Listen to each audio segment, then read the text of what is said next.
Hi everyone! This is Carla from Shopping Apps Tips PH at welcome sa aking YouTube channel. Our topic for today is how to return your TikTok order in TikTok. If you are interested, keep on watching. Okay, punta po tayo sa ating TikTok app. And i-click po natin ang shop. And then dito sa taas ay nandito po ang orders, free shipping, messages, bonus, returns, creator, pay later, address, payment, and help. So, i-click lang po natin dito ang orders. Sa orders ay, eto, meron po akong in-order na buy one take one na packets capacity Lomo card. So, yan. So, para ma-return po natin siya if hindi ka satisfied sa order mo. So, pwede po tayong mag-return ng parcel sa TikTok. So, ang gagawin po natin ay i-click lang po natin yan. And then, makikita po natin dito sa baba etong request refund. So, i-click lang po natin yan. And then, pipili po tayo dito ng reason natin. So, meron po ditong nakalagay na did not receive parcel but some item were missing, product doesn't match description, product is defective or doesn't work, wrong product sent, suspected counterfeit, and package or product is damaged. So, ang piliin po natin dito ay depende kung ano po yung issue ng product na i-return po ninyo. So, ang pipiliin ko po dito ay etong product doesn't match description. And then, i-click lang po natin itong continue. So, nire-required po tayo na mag-upload ng image or video. So, i-click lang po natin itong parang camera. Yan. And then, i-click lang po natin itong upload. And piliin po natin yung picture nung in-order natin na item or product. And then, kapag nakapili ka na, i-click mo naman po itong next. Ayan. Sa add a message, optional po yan. So, hindi na po tayo maglalagay dyan. And then, i-click na po natin ang continue. Sa select return method, meron pong nakalagay na drop off. So, sa drop off ay i-return mo po yung parcel sa kunyari yung courier mo ay flash, ay doon mo po siya i-return sa flash. Pero kung JNT naman, ay doon mo rin siya i-return sa JNT. So, yun ang piliin po natin dito sa dalawa, kung drop-off ba or self-arrange. So, yung self-arrange po ay choose your preferred shipping service and other returning the items. Upload a valid tracking ID.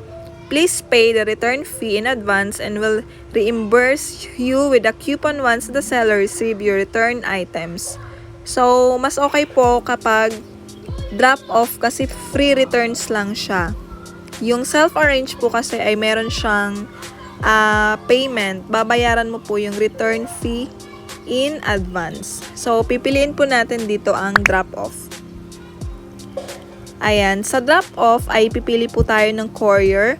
Ang available po na courier ay si JNT Express and Flash Express. So, pareho sila walang babayaran. So, kung malapit ka sa JNT Express, yun na lang po yung piliin mo. Pero kung mas malapit ka naman sa Flash Express, yun na lang din po yung piliin mo. So, kami ay mas malapit po kami sa JNT Express, kaya yun na lang po yung aking isi-select. So, yan, i-check lang natin. And then, i-click po natin ang confirm icon. Ayan, i-click naman po natin ang continue.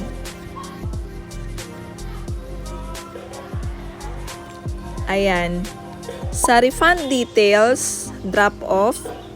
And sa refund method, iselect natin yan. Bank account na lang yung ating isi-select. Yan. Fill outan lang po natin itong kailangang fill outan na details. Ilagay lang po natin yung ating first name, last name, bank name,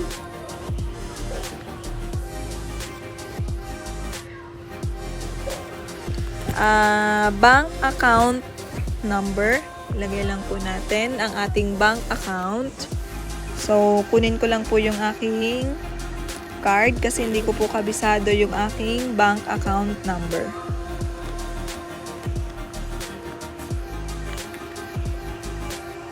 So, yun. I-input na po natin.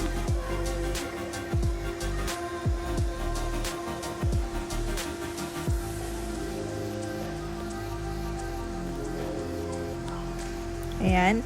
And then, email.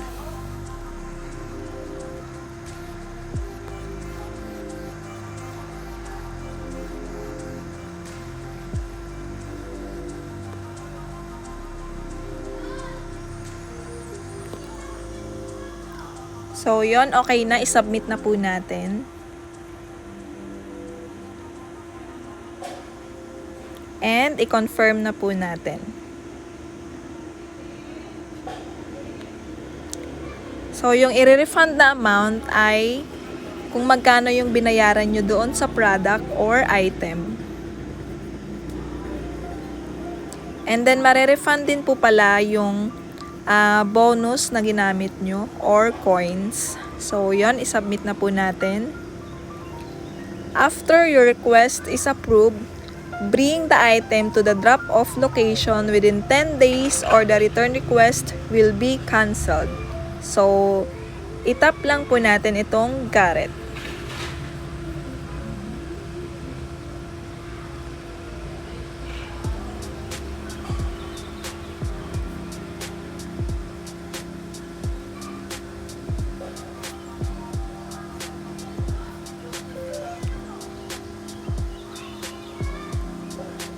So, yon okay na, nakapag-request na po tayo ng return sa TikTok. So, tomorrow ay i-drop off na po natin ang parcel sa pinakamalapit na J&T Express dito sa aming location. So, that's it. I hope meron po kayong natutunan sa video na ito. Thank you for watching. Bye for now. Happy New Year!